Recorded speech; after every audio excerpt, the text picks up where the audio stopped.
Welcome, everyone, to another episode of Streamed and Screened, an entertainment podcast about movies and TV from Lee Enterprises.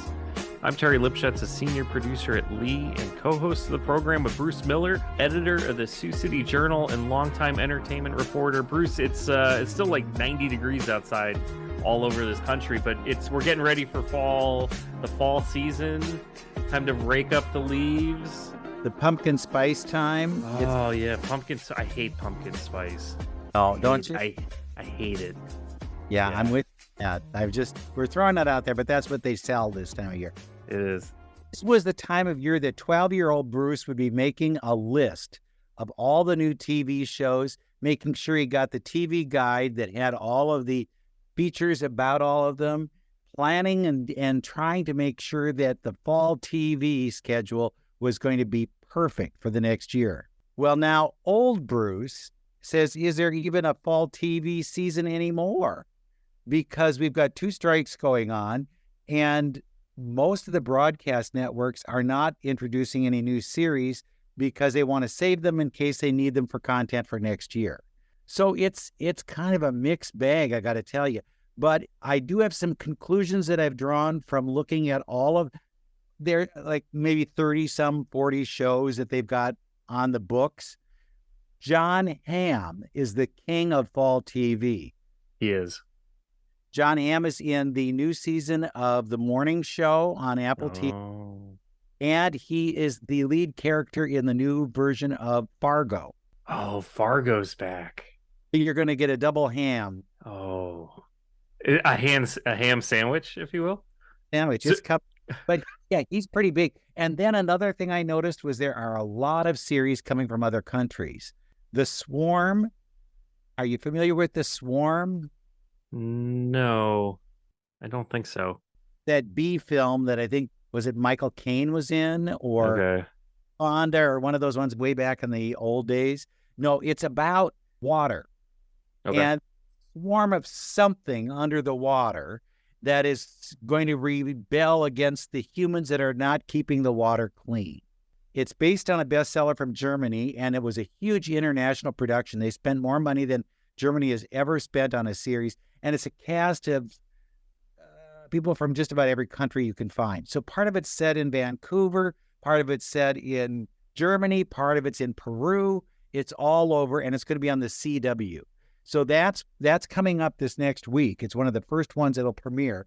And I got to tell you, I think what they've done is they edited some of the R-rated content for broadcast networks, because there's a point where that they're saying a word that probably starts with 4 letters. Mm-hmm. And they blur out the lips. And then there's a guy that stays overnight at some woman's house, and you see him walking through, but you don't know if he's naked, but it sure looks like he's naked. And it looks like they re-edited it to cut it, looked a little more presentable. Okay. So it's interesting. You don't get the real kind of jump, the thrill that you're looking for, the Jaws kind of moment, until the end of the first episode. And then you see that killer whales are out to get you. So that's one of the first ones that you'll see that's kind of fascinating. Is it in English? Yeah. Oh, they wanted to make sure it was an international production, so Gotcha. They're all in English, haltingly in some cases, but yeah, but it's all done in English. Neighbours is going to be on Amazon Freebie, and it's a revival of the Australian series. It was a soap opera that ran for decades. And then Canada is providing 2 things for the CW. The Spencer Sisters and Sullivan's Crossing. And those sound suspiciously like series we've already seen on the CW, but they're back. Leah Thompson's in one of them. Chad Michael Murray is on another one. They were, popular in other times. So they're grabbing what they can find to provide content. And then you're seeing a lot of game shows of some sort or another. They're the Golden Bachelor. You've heard about that. I'm sure you've seen the ads for that. Oh, yeah. A guy, he's 70-something, who's looking for love, and you think, wow, who is advertising during this show? Peacock has Love Island Games, which is another Love Island series, but they're playing games, so then they don't have to have a script or anything like that. And then a really fascinating one, I think, is about the villains from reality TV shows. Now, here's a way for them to get all those Vanderpump Rules people out and into another marketplace. House of Villains, it's called, and Joel McHale is hosting that. So those are the kinds of things you're seeing on those networks. You see what I mean? Yeah, we don't have writers. Yeah, so we're going to do whatever we can that will, or we're going to call it a documentary. That's another kind of way of dealing with things. Fox has Crapopolis. This is an anime. I saw that, yeah. Like put into production quite a bit ago, and it's about Greek gods and how they sit around and complain a lot. Hannah Waddingham from Ted Lasso is one of the voices. So, you know, that's an interesting thing. The Boys, if you know The Boys from Amazon, they have a spinoff called Gen V, and it's a new era of superheroes / supervillains. It's much like the X-Men, where they go to school to learn how to be, what kind of superhero are you going to be? And, you know, okay, we'll see what happens. NBC has a couple of series that are real series. The Irrational, starring Jesse Martin, who was on Law & Order, it has him doing more kind of looking into cases and stuff. But the one that I thought was kind of interesting was called Found, and it's about a group of people looking for missing people. One who leads the team was missing herself at one point. And so they try to figure out, where is all of this? Mark Paul Gosselaar from NYPD Blue, and then, of course, you know, Saved by the Bell, is one of the people looking for help in that one. Movies have sponsored some kind of content in some fashion. John Wick is coming to television as a prequel. It's called The Continental, and it's about the character that Ian McShane played and how he became like the head of the New York hotel, if that makes anything. Okay. Scott Pilgrim Saves the World has given birth to Scott Pilgrim Takes Off. And this is an animated version of Scott Pilgrim versus the rest of the world, or whomever, whatever it was. And then documentaries. Do you remember Cheer? Did you watch Cheer at all on Netflix? I know it. It's about maybe an episode or two. It wasn't something that really captured. It's not for me, kind of thing. It's about a college cheer team. And Louisville, right? Was it Louisville? It was Texas. Or Texas, yeah. They did 2 seasons of this. It was quite well received. It won the Emmy for Best Documentary Series. But now those people have done their own version of another look at people, and it's called Wrestlers. And it's about this place where they train basically all-star wrestlers. John Cena was trained at this place. The Miz was trained at this place. And so it's done like, it's a documentary, and it's done, I think, pretty well for the circumstances and what the situation was. The people behind Cheer really know how to get in there and tell stories with a crowd. And then there are some kind of fascinating ones. The one I'm most looking forward to is Lessons in Chemistry. And I don't know if you've heard of this book. Lessons in Chemistry was a bestseller, was Barnes & Noble's favorite book of the last year. And it's about a woman in the 50s who is a scientist and wants to really push that career. And of course, there are men that are keeping her from moving up in that world.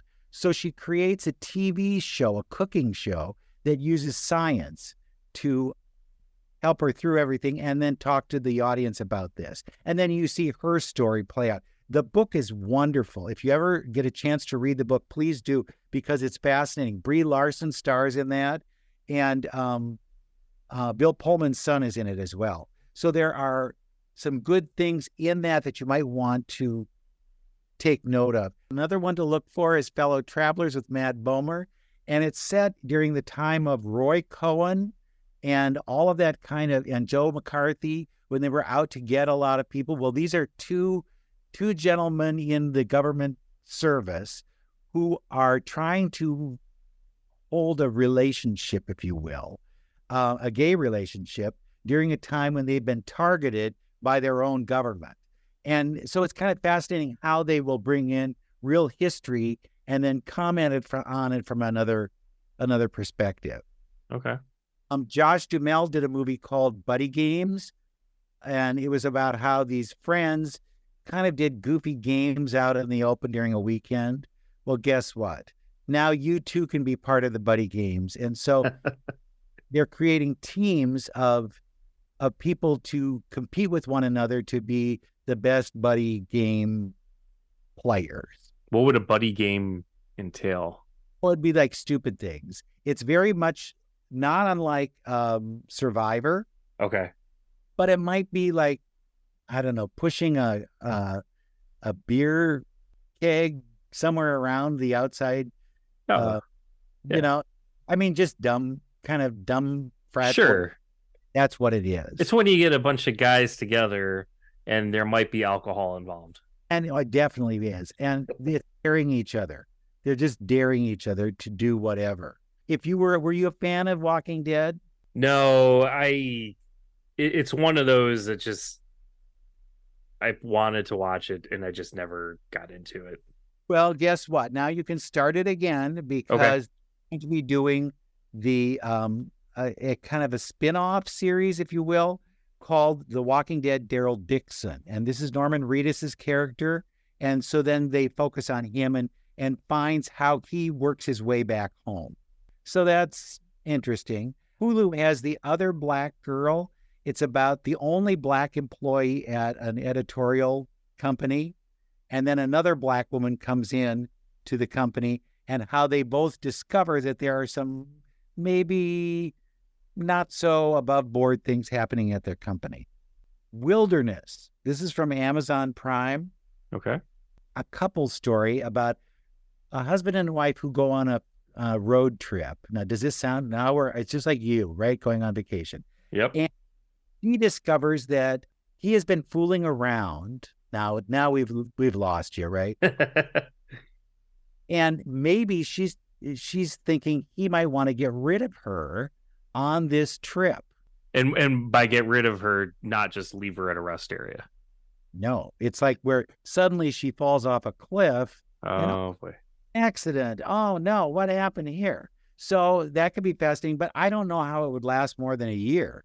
You know, at what point does divorce come into this? I think it would be right. Let's take another summer vacation, honey, after the first time fails. Again.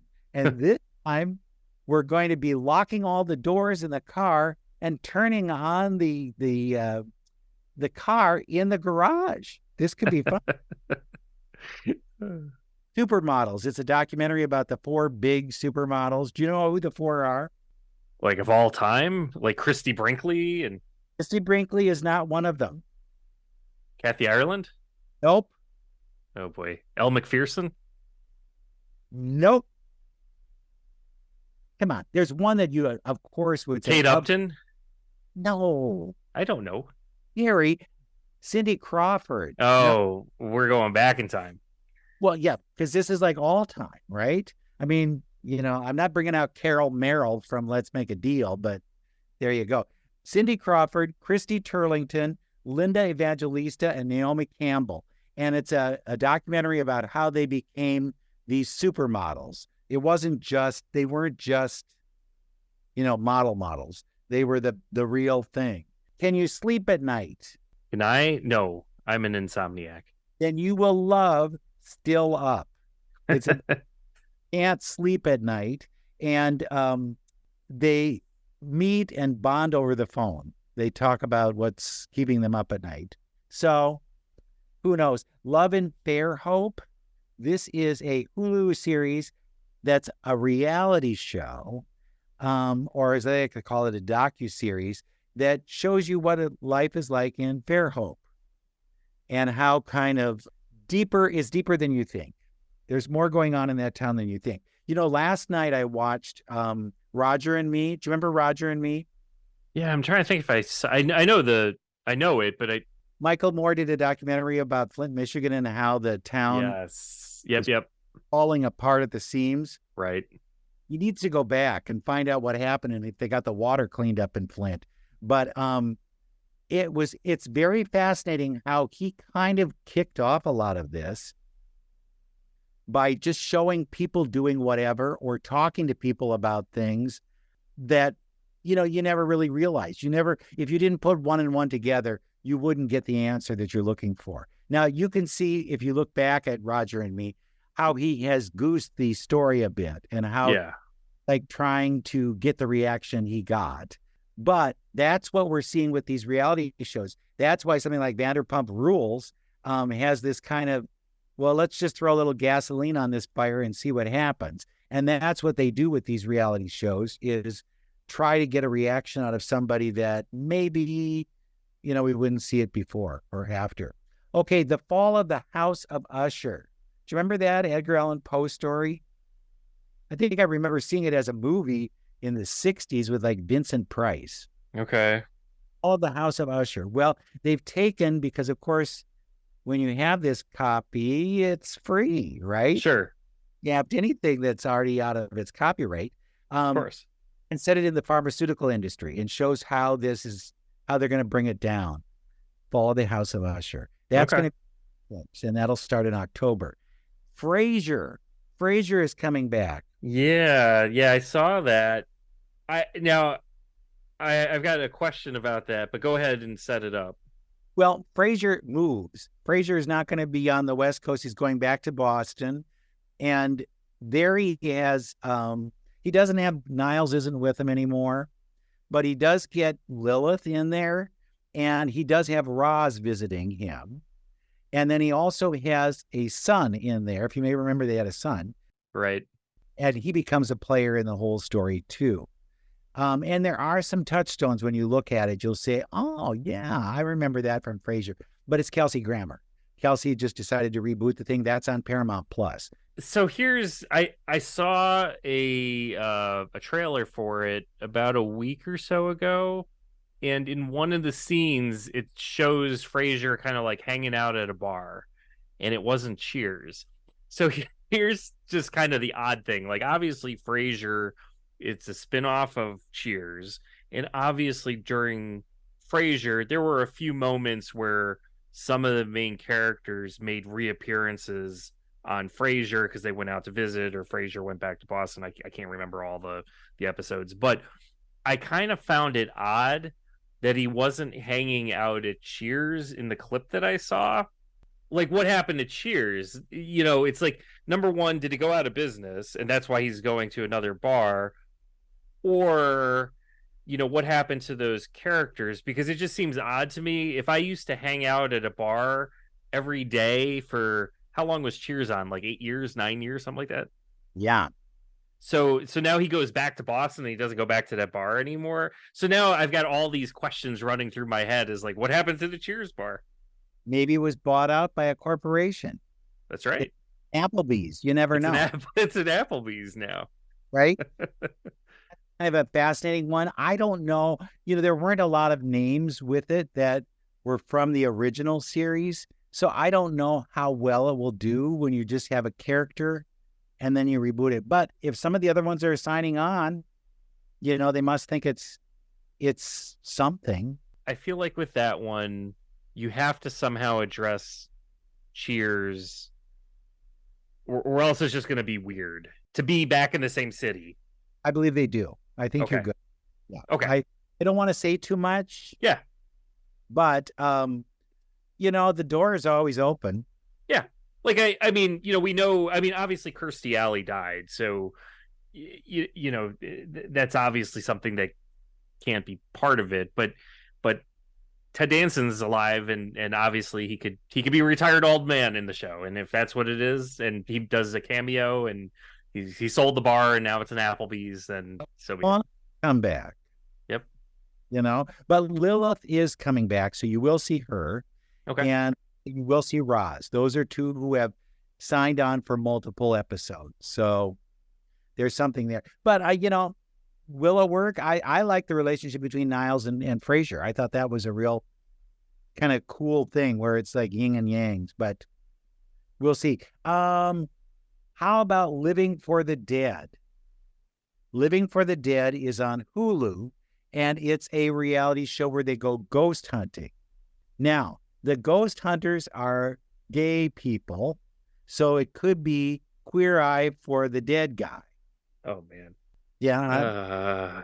Really.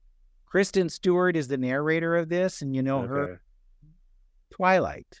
Yep. So we'll see what happens. Like I said, I'm not vouching for half these things. I'm just telling you what there is. Netflix also has a mini-series or a limited series called All the Light We Cannot See. It's about a blind girl and her father who try to get a diamond out of Nazi-occupied Paris during World War II. Interesting.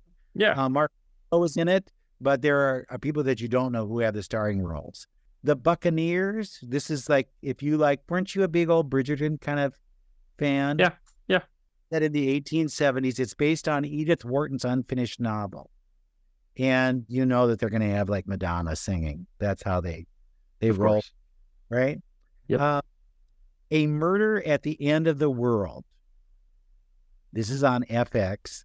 Again, another limited series, very much like The Glass Onion. Those kind of things where people are all gathered. Guess what? One of them's dead. Who did the thing? And it has a pretty star-laden cast, but I think that's because it's just a short run. It's not like suddenly another whatever. Bookie is coming out on Max, and this is about a bookie trying to make it in Los Angeles after they've legalized gambling, sports gambling. So that could be interesting. Is that a reality or that's a series? Okay. It's a fictional. Yeah. So we'll see what happens. Do you remember on HBO years and years ago, it was like a horse racing, but then all the horses kept dying on set. Yeah. I think it's similar. Okay. Monarch, The Legacy of Monsters. Now this one you've got to sign up for, right? Yep. And these are, if you remember, Godzilla had all these kind of characters and everything. Yep. So they're bringing all those characters into play with this, and they've got Kurt Russell and his son Wyatt in the cast. Now, why? Why would they do this? Why would they be in this kind of a show? But Monarch, Legacy of Monsters, coming on Apple TV Plus. The last thing I saw Kurt Russell in, well, other than those weird Christmas movies. For Santa Claus? Yeah. There was a documentary, I can't remember what channel I saw it on, but Kurt Russell used to play baseball, and his father owned a minor league. It was like the last independent AAA baseball team in America, and it was a really fascinating. I don't remember what it's called offhand, but if you get a chance, that was probably the last thing I actually saw Kurt Russell in, other than those Christmas movies. Well, and he's he had that big old beard that makes him look like Santa Claus, right? But Kurt Russell is somebody who's ripe for a sit down where you say, "Oh, I got a lot of questions to ask you," because he was like Walt Disney's favorite kid. And he knew Walt Disney probably better than most people still alive today. And he could talk about that whole world and what it was like to be not necessarily a teen idol, but a teen actor. And then how he made the transition into really adult star. And then there's that whole thing with Goldie Hawn that we haven't unpacked, And so there's a lot there that I would love to ask him about, but I don't know if he's open to that kind of stuff. He might be very guarded about his life, but he's going to be doing the Godzilla movie / series. And then our last one that I have to put in the list is Faraway Downs. Faraway Downs is a way of taking an old movie, finding the old footage that never got used, and expanding it into a multi-part series. This is Baz Luhrmann's Australia. And it starred Hugh Jackman and Nicole Kidman. And they're going to beef that sucker up and call it Faraway Downs. Now, isn't that a concept? Yep. That's like, what else do they save a lot of copy on? We're going to see this again. But that's a concept. So you see the reality shows that they're doing. We're adding in the old movies that are redone or repurposed. The foreign pickups. It's all this stuff that you go, this is a season? I don't think it is. And they used to have slogans. Each network would have its own slogan. I don't know. Is it everything old is new again? I don't know what it is this year. Yeah, that's what we're facing. And it all starts this next week. The new series start rolling out, and you will see them advertising the stuff. I did watch, was it 4 episodes of The Morning Show? Okay. In a very big way, because they have an Elon Musk character. That's the Jon Hamm character, who in the first episode is going to take somebody up in space and is maybe looking to buy the network. Interesting. So that gets back a little bit to the Apple TV Plus dilemma that I've talked about prior. So I actually just canceled Apple TV Plus, but I still have it for a month because it's, you cancel it and then you have X amount of time before it actually goes away. So I'm finishing up a couple things. The dilemma that I was in is that I watched about half of season 2 of Morning Show, and then I stopped when I canceled it a year ago. And now I've got to decide, okay, am I going to pick up the back end of season 2 and then maybe keep it going to watch all of season 3? Or do I just put Apple TV Plus on ice for a little while, go on to something else, and then come back and knock through it? Is it good enough for me to stick around? Well, you got Lessons in Chemistry coming. Yeah. And that will be in October. And that I think you'll want to see. That I watched 1 episode of that. Okay. And I was fascinated, but like I say, I've read the book, and I love the book. And to see how it kind of transpired was interesting. But I'd stick with it. Spend another $6, right? Something like that. $6.99 plus tax. 7. Okay. 7. So, you mentioned slogans. The only one that I could think of too that actually still applies is Animation Domination from Fox with Crapopolis. Oh, but there were lots of, I wish I could tell you all of them, because I remember each network would have its own. And they were, oh yeah, ABC was the place to be, ABC. Yeah. CBS had something to do with the eye. A lot of times our eye is on you, or they would do those kind of goofy things, and then they'd have a song. And if you look back on YouTube, you'll see these old kind of premiere video things where they do an episode of like, here's our new shows, and we're going to introduce them with John Ritter and, Gavin McLeod. And then they would come out and sing and dance, and you think, how did they get those people to do that stuff? That must have been, it's almost like indentured servitude, Yeah. But they're singing and dancing and wearing tuxedos and looking like they really love each other, and they probably hate each other. With the animation stuff with Fox, if I was maybe 10 years younger, I might tune in to Crapopolis, but I feel like the time is kind of past with those. I mean, clearly they get the ratings to justify continuing, but I'm thinking about it. I was with The Simpsons from way back when it was on the Tracy Ullman show. I watched every little short that was on Tracy Ullman.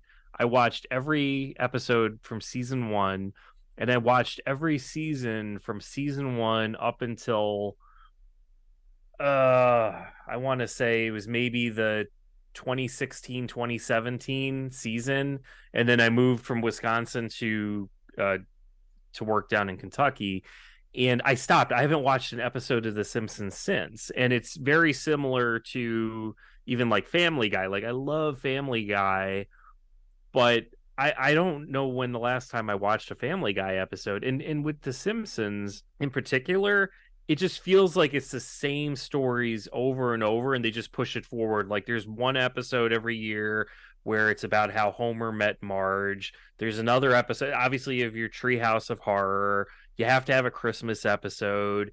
You've got to have some episode which is like some sort of story time fairy tale thing. And it just feels like it's like rinse and repeat over and over. We'll hire you to work on The Simpsons. I think you know the formula.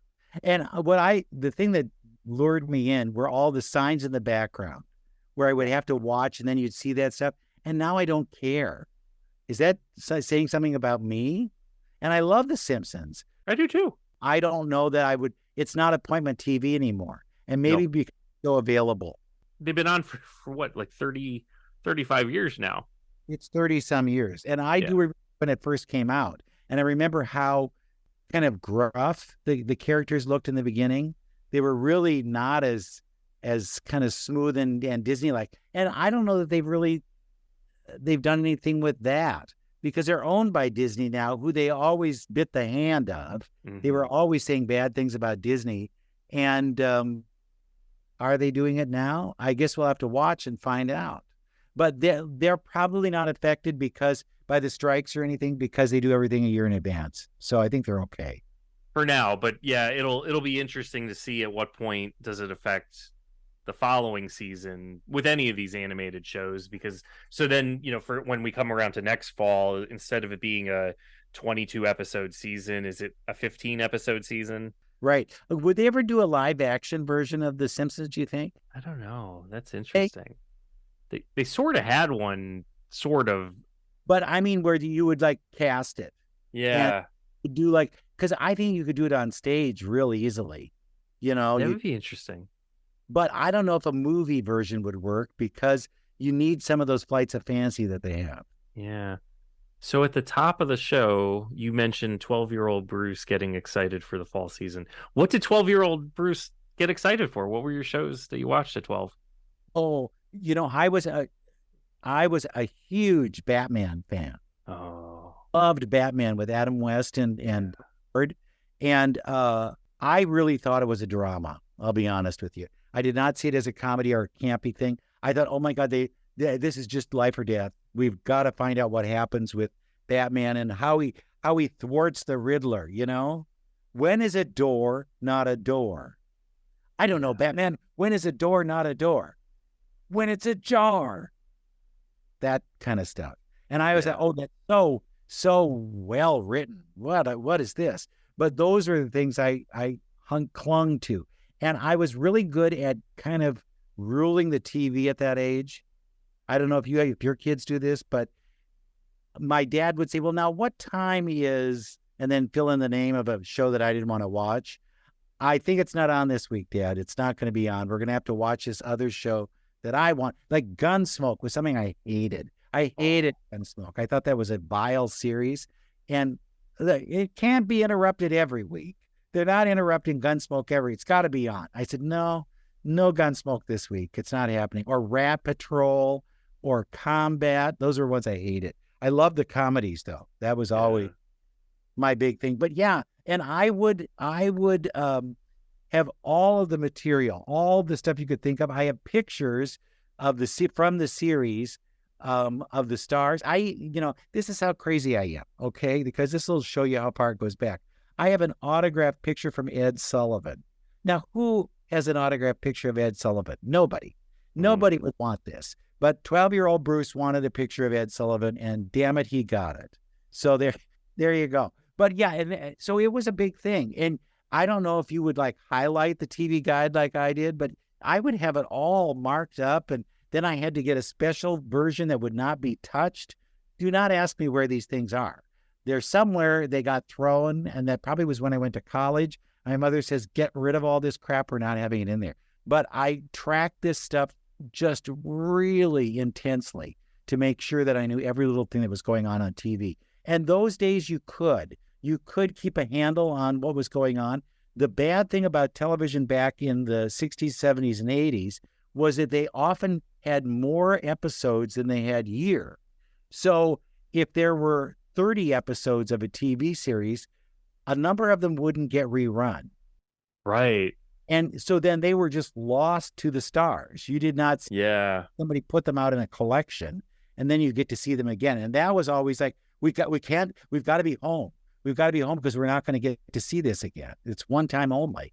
It's really a fascinating thing because I've looked back. I remember one year as a gift to my parents, I think I bought them season 1 of Leave It to Beaver on DVD, and it was 37 episodes. It was insane. And I even, thinking about what you mentioned with episodes repeating, there were a lot of times in my childhood where something was preempt because maybe there was a State of the Union, the president, there's a crisis, so the president hops in and it they have to break away from a TV show, and then trying to figure out like when can I actually watch that again.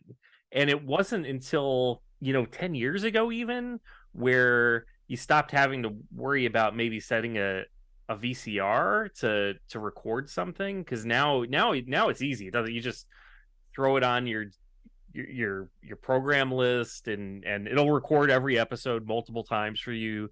You'll never miss it. But the times have changed. I remember setting one up, and it had the word "the" in it, and everything that had the word "the" in it was recorded. So quickly, my DVR was filled. But yeah, the other thing that would drive you crazy is if the weather was bad, and they had to break in. And you think, I'm not going to get to see this show. You've got to not talk. Do not do a weather update. I don't care. I would rather die in a heap of rubble from the tornado that's coming my direction than miss an episode of All in the Family. Yeah. So the 1987-88 TV year would have been kind of covering my 12-year-old. So I'm looking down the list of like what the most popular shows was. And these are some great shows. The Cosby Show, that was a favorite of mine. Cheers, Growing Pains, Who's the Boss? Did you know Danny Pintaro from Who's the Boss?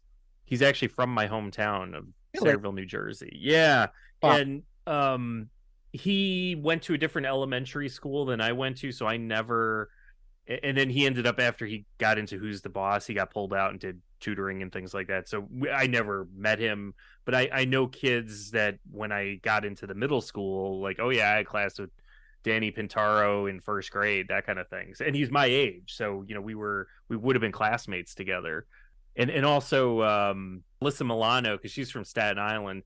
And I would have to look again, because I went to kindergarten on Staten Island, and I think she may have actually been in the same public school district as I was.